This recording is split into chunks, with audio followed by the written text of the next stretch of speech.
Recent violent attacks in Santa Monica and a growing homeless population have shaken neighbors and businesses. A series of high-profile crimes over the past several weeks became part of a showdown between the city and businesses as to whether this sign is true. Immediately called the police around 2 a.m. and they showed up around 4 a.m. The system's broken. Nothing is being done about it. So this is Santa Monica. It's the city I grew up in. It's where I spent most of my time as a teenager, and it's even where I bought a house on the same street it grew up on before moving to Las Vegas. But as you're about to see, what used to be a thriving, vibrant culture and economy is now a barren wasteland of empty buildings and crime. And apparently it's gotten so bad in recent months that I didn't even believe it myself until I saw what I'm about to show you. Even though this is gonna be unlike any other video I've ever done, I'm gonna walk you through the city firsthand, share what it used to be like from someone who lived here, speak with the locals to see what they think about the recent instances of being victim of a crime here are nearly 1 in 100. So this used to be Crepe Cafe.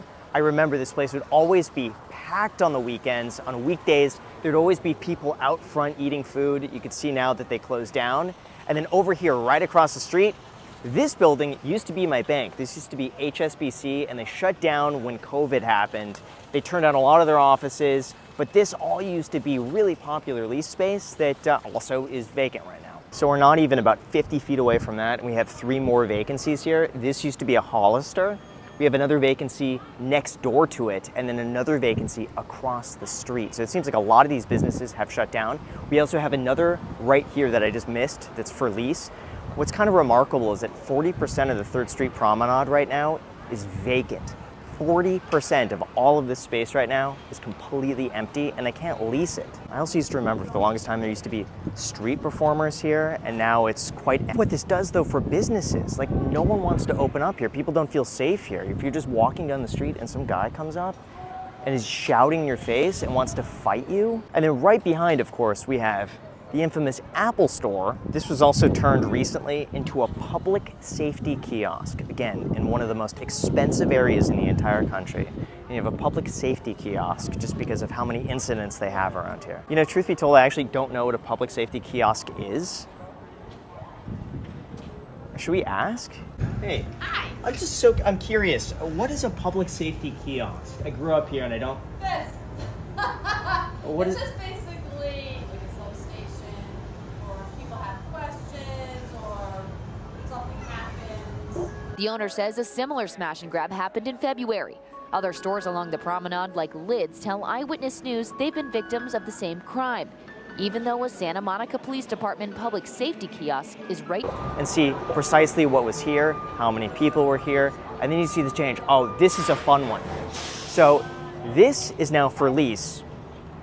Guess how much they're asking for this? It's 1,500 square feet. It's on the corner of Santa Monica Boulevard and 3rd Street, so it's like a kind of prime location. They're asking $30,000 a month. So just think about that. If you're a small business, you're probably spending $30,000 a month in rent, then another $30,000 a month in overhead cost. So just to break even every month, you need to bring in $60,000. I don't get how any company could survive here unless it's a loss leader, unless you just put your business here for the exposure and then you lose money on it. It doesn't make any sense. So we're about to cross the street. This entire building used to be the Gap. They rented out all 4 stories and they extended through the end of the street. This has been empty for a very, very, very long time. I believe they closed down during COVID and they decided this just wasn't worth it anymore to stay in business. If you appreciate me going outside of my comfort zone for this, I really don't like it. You can see there's people all around and I'm terrified inside, but I'm doing it for you. So this used to be a lot more prevalent in Santa Monica with street performers. People would really come from around the country to be able to perform on these streets and perform in front of a crowd. But now it's incredibly empty. Like, this is the first person that we've seen in a block and a half who's performing. It's pretty sad to see the state that Santa Monica's become. So what's really interesting is that we've spoken to a few business owners and people who work here, and not a single person wants to share their experience on camera, but they'll gladly talk off camera. And everyone is afraid of almost being public about how they feel about the situation because they're afraid of either retaliation or being canceled for having thoughts that aren't politically correct. But it seems, though, that a lot of people feel the exact same way about what's going on here. It's just they're too afraid to speak about it. So this used to be the food court. There used to be a McDonald's in here. There was a Chinese food that was really good. And then upstairs used to be a whole bunch of... You have another vacancy on this side. And then a few stores down, you have two more empty buildings on that side, which makes it really difficult because why would you want to move your business in here when there are just empty businesses next to you?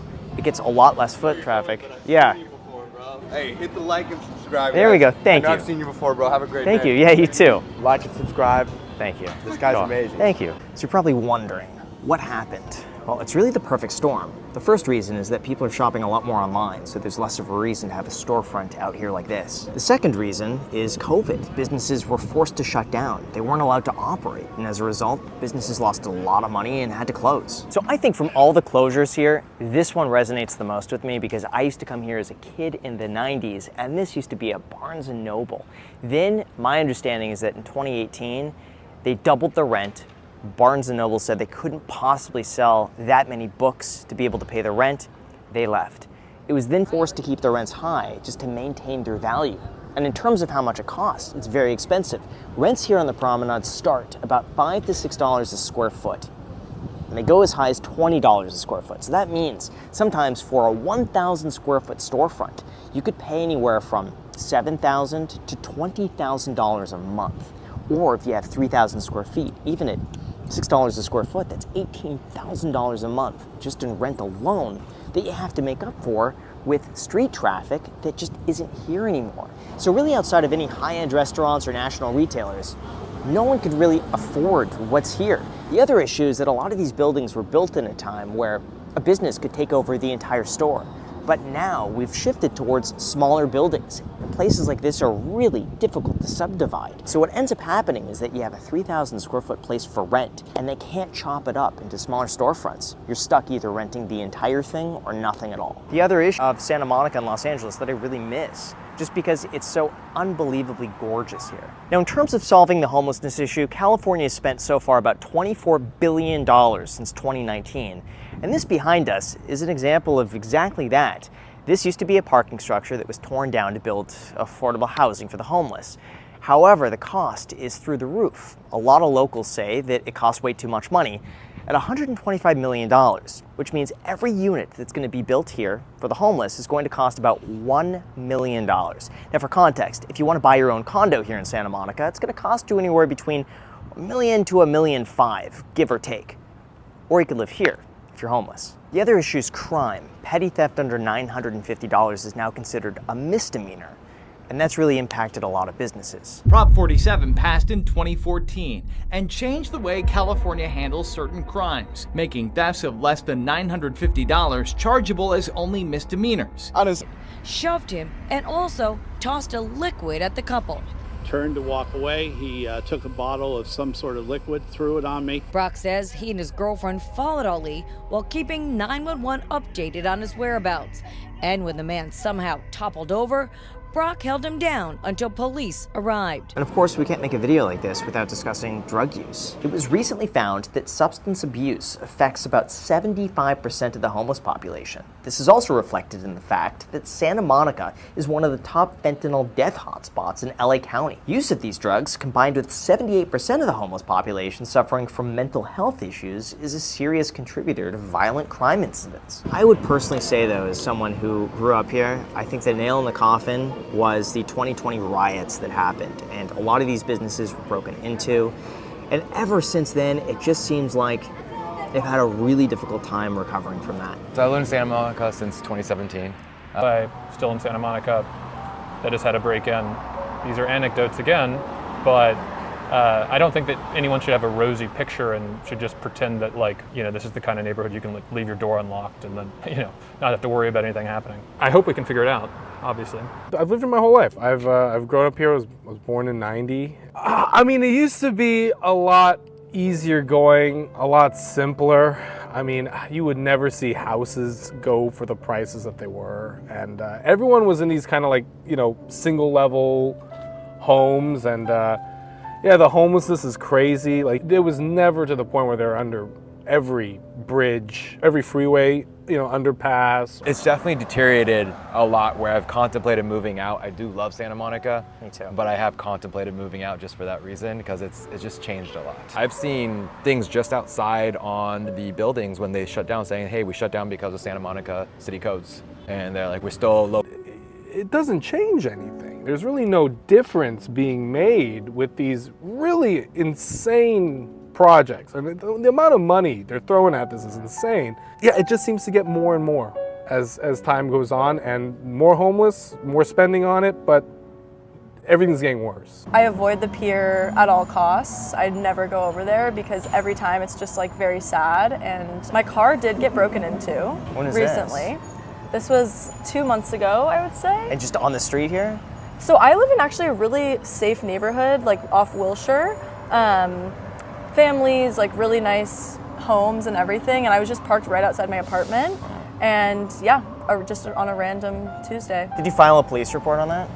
So I didn't actually file a police report, but I did call the police and let them know what happened, and they basically told me that unless I had footage, then there's no. So they just let it go under the radar. Crime data shows that vandalism and burglaries have decreased in Santa Monica. Businesses are closing left and right because of all this looting going on. She says when she called police, they suggested she call the store's insurer. The state tries to manipulate things a lot, right? I think there's a lot of rent control in this state. That doesn't seem to help anything. Because once a place is rent control, that person will never leave, so that housing will never be on the market again. I think just everything in California, it needs to pop. Just once, you know, it's just been going up. Every recession, we just keep going up, and it's starting to show. I mean, look, overall, every time I drive into Santa Monica, I love it, right? I drive in away, coming from West Hollywood or other parts of the city, and I love coming back to this little pocket. A lot of the things you have to deal with is the unfortunate part about Santa Monica, and I would not wish that on someone who's like trying to have their first place here, because it's difficult, especially if you have kids. It's not acceptable. Here's my honest feeling. If you are someone who, you know, at night doesn't like to walk to their car alone, if you're someone that's maybe from like a small town that's really safe, where you feel comfortable going for a walk in the middle of the night, then you're gonna be in for a culture shock for sure moving here. Like, there's definitely gonna be things you're not expecting. But if you really love Southern California and you want to experience like the, in my opinion, coolest part of LA, this is the place to be. But if you do get scared, and rightfully so, of your safety when walking around big cities, this is some of the worst that it's gonna get, so you might not wanna live here, you know? So let me know what you guys think of this down below in the comments section. I'll do my best to read as many of them as I can, and if you enjoy videos like this, just make sure to hit the like button, subscribe. Thank you so much, and until next time.